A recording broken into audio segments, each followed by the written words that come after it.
우리가 흔히 접하는 다양한 제품들이 우리 손에 들어오기까지 그 뒤에는 복잡하고 방대한 물류의 과정이 숨어 있습니다. 제품의 생산부터 최종 소비자에게 도달하기까지 모든 단계에서 발생하는 비용을 우리는 물류비라고 부릅니다. 이 물류비를 정확하게 파악하고 효율적으로 관리하는 것은 기업의 경쟁력을 좌우하는 매우 중요한 요소입니다. 특히 중소기업의 경우 제한된 자원 속에서 물류비를 효과적으로 관리하는 것이 생존과 성장에 직결될 수 있습니다. 정부와 관련 기관에서는 이러한 물류비 관리의 중요성을 인지하고 기업들이 물류비를 보다 쉽게 산정하고 관리할 수 있도록 간이 기준을 제시하고 있습니다. 그러나 이 간이 기준이 실제 현장에서 작동하는 방식에는 여러 가지 문제점과 한계가 드러나고 있습니다. 오늘은 기업 물류비 간이 기준 계산의 근본적인 문제점들을 심층적으로 살펴보고 그 개선 방안에 대해 이야기하고자 합니다. 기업의 물류비를 정확하게 산출하는 것은 단순한 회계적 작업을 넘어섭니다. 이는 기업이 자사의 물류 프로세스 효율성을 진단하고 불필요한 낭비를 줄이며 궁극적으로는 고객에게 더 나은 가치를 제공하기 위한 전략적 토대가 됩니다. 하지만 현재의 기업 물류비 간이 기준은 이러한 목적을 달성하는 데 있어 여러 가지 구조적인 어려움을 내포하고 있습니다. 가장 먼저 지적되는 문제는 바로 산출 기준의 모호성입니다. 예를 들어 동일한 업종에 속하고 유사한 물류 활동을 수행하는 두 기업이 있다고 가정해 봅시다. 한 기업은 물류비 비중이 매우 낮게 산출되고 다른 기업은 현저히 높게 산출되는 경우가 비일비재하게 발생합니다. 이는 물류비 산출을 위한 기준 자체가 명확하지 않고 일관성이 부족하다는 방증입니다. 기업 간 물류비 비교가 어렵다는 것은 단순히 데이터의 불일치를 넘어섭니다. 시장 내에서 자신의 위치를 파악하고 벤치마킹을 통해 효율성을 개선하려는 기업의 노력에 큰 장애물이 됩니다. 만약 A기업이 B기업보다 물류비가 높게 나온다면 A기업은 단순히 물류비가 높다는 사실만으로는 어떤 부분에서 비효율이 발생하고 있는지 파악하기 어렵습니다.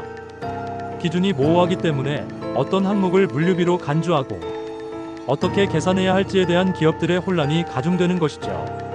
이러한 혼란은 결국 기업이 합리적인 의사결정을 내리고 비용 절감 노력을 기울이는 데 방해가 됩니다. 두 번째 문제점은 간이 기준의 구체성 부족입니다.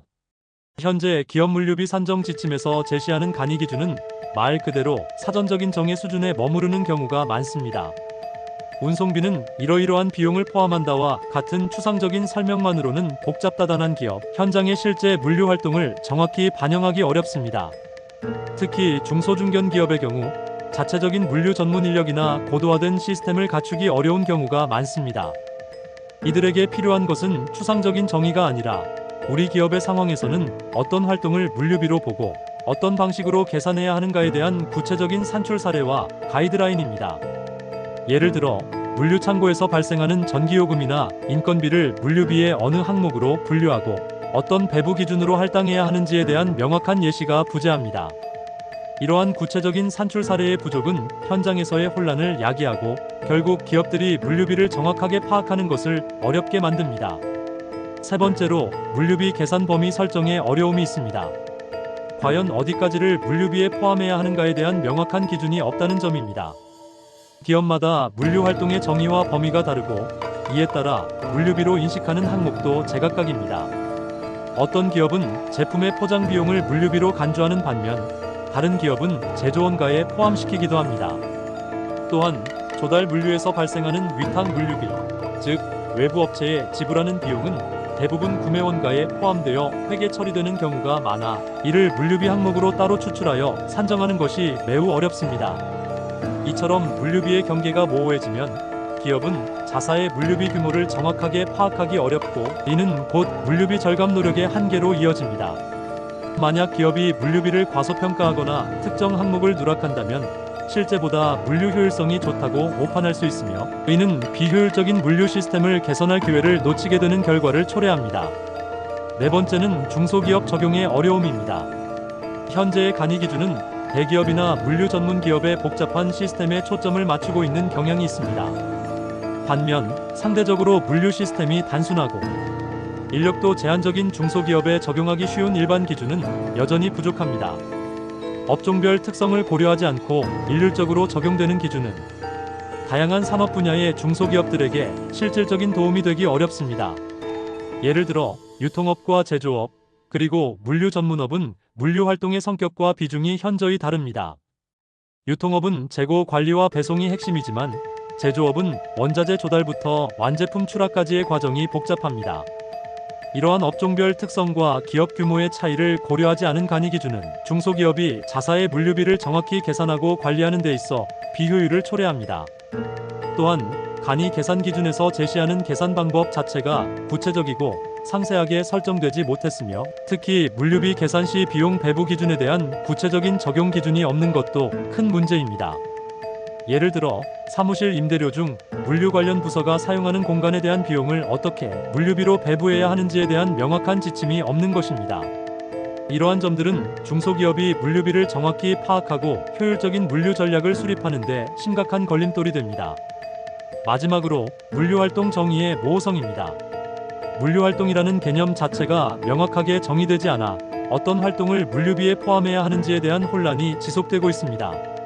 이는 앞서 언급된 모든 문제점의 근원이 됩니다.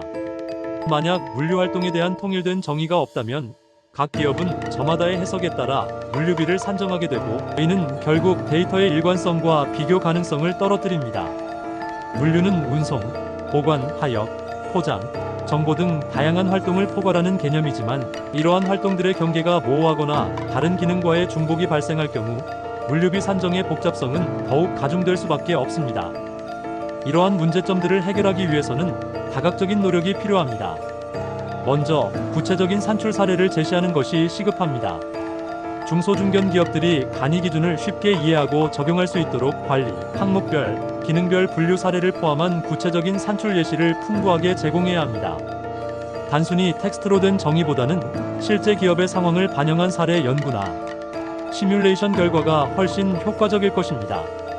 또한 물류비를 세목별로 명확하게 구분하고 조달, 생산, 판매, 회수 물류 등 프로세스 단위별로 산출하는 방법에 대한 상세한 예시를 제공하여 물류비 계산의 정확성을 높여야 합니다.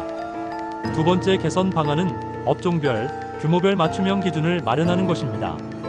모든 기업에 일률적으로 적용되는 단일 기준보다는 기업의 규모와 업종 특성을 고려한 차별화된 물류비 산정 기준을 마련하여 실질적인 도움이 될 수 있도록 해야 합니다. 예를 들어 제조 공정이 복잡한 제조업체와 온라인 판매 중심의 유통업체는 물류비 구성 요소와 중요도가 확연히 다릅니다. 이들을 위한 맞춤형 지침이 제공된다면 기업들은 자신에게 필요한 정보를 보다 효율적으로 활용할 수 있을 것입니다. 세 번째는 물류비 관리 시스템 구축 지원입니다. 물류비 정보 시스템을 확립하여 적시에 필요한 물류비 정보를 제공하고 활용할 수 있도록 정부나 관련 기관의 지원이 필수적입니다. 이는 단순히 소프트웨어를 제공하는 것을 넘어 시스템 도입 및 활용에 대한 컨설팅과 교육을 포함해야 합니다. 많은 중소기업이 물류 시스템 구축에 대한 이해와 자원 부족으로 어려움을 겪고 있기 때문입니다. 효율적인 시스템은 물류비 데이터를 체계적으로 수집하고 분석하여 기업의 의사결정을 돕는 중요한 기반이 될 것입니다. 마지막으로 물류비 계산 지침의 보완이 필요합니다. 물류 활동에 대한 명확한 정의를 제공하고 물류비 배부 기준에 대한 구체적인 적용 기준을 제시하여 현장의 혼란을 줄여야 합니다.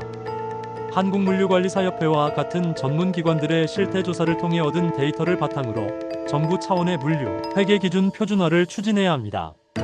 또한 기업 실무를 중시한 계산 기준의 탄력성을 부여하고 기업의 기존 회계 시스템에 준거한 인식 기준을 제시하는 것이 중요합니다.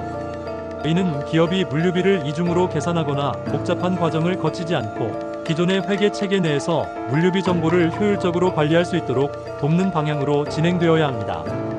기업 물류비 간이 기준 계산의 문제점들은 단순히 기술적인 어려움을 넘어 기업의 성장과 국가 물류 경쟁력 강화에 직결되는 중요한 사안입니다. 정확한 물류비 산정은 기업이 자사의 강점과 약점을 파악하고 비효율적인 부분을 개선하여 궁극적으로는 지속 가능한 성장을 이루는 데 필수적인 기반입니다. 이러한 문제점들을 인지하고 실질적인 개선 방안을 모색하여 기업들이 보다 효율적으로 물류비를 관리하고 나아가 국가 전체의 물류 시스템이 더욱 고도화될 수 있기를 기대합니다. 오늘 강의 내용 요점을 정리하면 간이 기준의 문제점으로는 첫째, 산출 기준의 모호성, 둘째, 구체성 부족, 셋째, 물류비 계산 범위 설정의 어려움, 넷째, 중소기업 적용의 어려움, 다섯째, 물류활동 정의의 모호성을 들고 있습니다.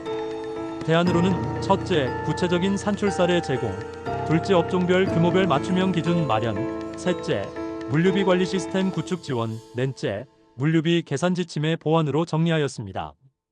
감사합니다.